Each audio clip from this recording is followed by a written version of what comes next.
প্রতিশোধ প্রতিহিংসার রাজনীতি বাদ দিতে হবে। ইনশাআল্লাহ আল্লাহর বিচার থাকলে এই দেশে বিএনপি আবারও আসবে। আমরা যারা রাজনীতি করি, বাংলাদেশের সংসদীয় নির্বাচনের ইতিহাসে এক অনন্য রেকর্ডের অধিকারী বিএনপির চেয়ারপারসন খালেদা জিয়া। দেশের প্রথম নির্বাচিত নারী প্রধানমন্ত্রী হিসেবে তিনি যতবার নির্বাচনে অংশ নিয়েছেন ততবারই বিজয়ী হয়েছেন। ফেনী থেকে বগুড়া, ঢাকা থেকে চট্টগ্রাম তার জনপ্রিয়তা দেশের প্রতিটি প্রান্তে প্রমাণিত হয়েছে। 5টি জাতীয় সংসদ নির্বাচনে 23টি সংসদীয় আসনে প্রতিদ্বন্দ্বিতা করে প্রতিটিতেই বিজয়ী হওয়ার এই কীর্তি দেশের ইতিহাসে বিরল। 1991 প্রথম নারী প্রধানমন্ত্রী ও রাজকীয় প্রত্যাবর্তন। 1990 সালের গণ অভ্যুত্থানের স্বৈরাচার পতনের পর 1991 সালের 27 ফেব্রুয়ারি অনুষ্ঠিত পঞ্চম জাতীয় সংসদ নির্বাচনে খালেদা জিয়া 5টি আসনে লড়ে সবকটিতে বিপুল ভোটে জয়ী হন।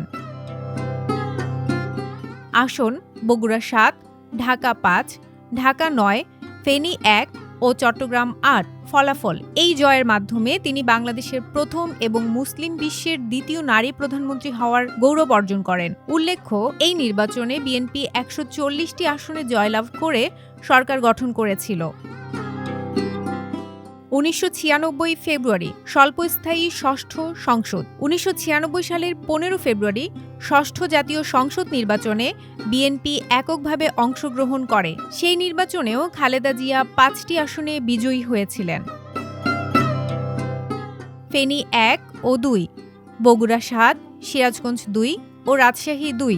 ঐতিহাসিক গুরুত্ব: এই সংসদেই নির্দলীয় তত্ত্বাবধায়ক সরকার বিল পাশ হয় এবং মাত্র 11 দিনের মাথায় তিনি পদত্যাগ করে গণতন্ত্রের নতুন পথ প্রশস্ত করেন।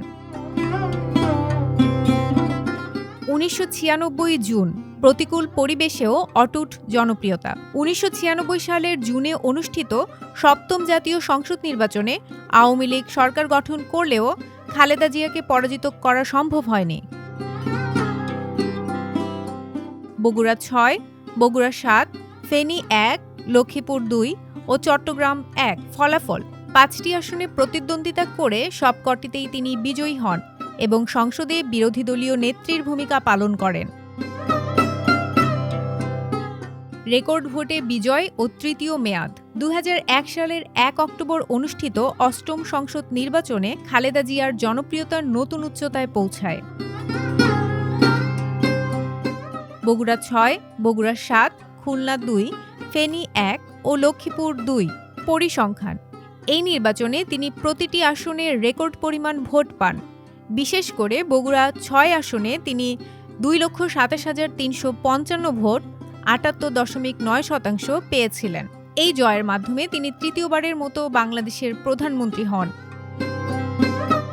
2008 আইনি সীমাবদ্ধতা ও নিরঙ্কুশ আধিপত্য। 2008 সালে নির্বাচন কমিশন একজনের জন্য সর্বোচ্চ 3টি আসনে লড়ার বিধান করলে তিনি বাধ্য হয়ে আসন সংখ্যা কমিয়ে আনেন। বগুড়া 6, বগুড়া 7 ও ফেনী 1। ফলাফল: বরাবরের মতো 3টি আসনেই তিনি বিপুল ব্যবধানে বিজয়ী হন। বগুড়া 6 আসনে তিনি 1,93,792 ভোট এবং বগুড়া 7 আসনে 2,32,716 ভোট পান।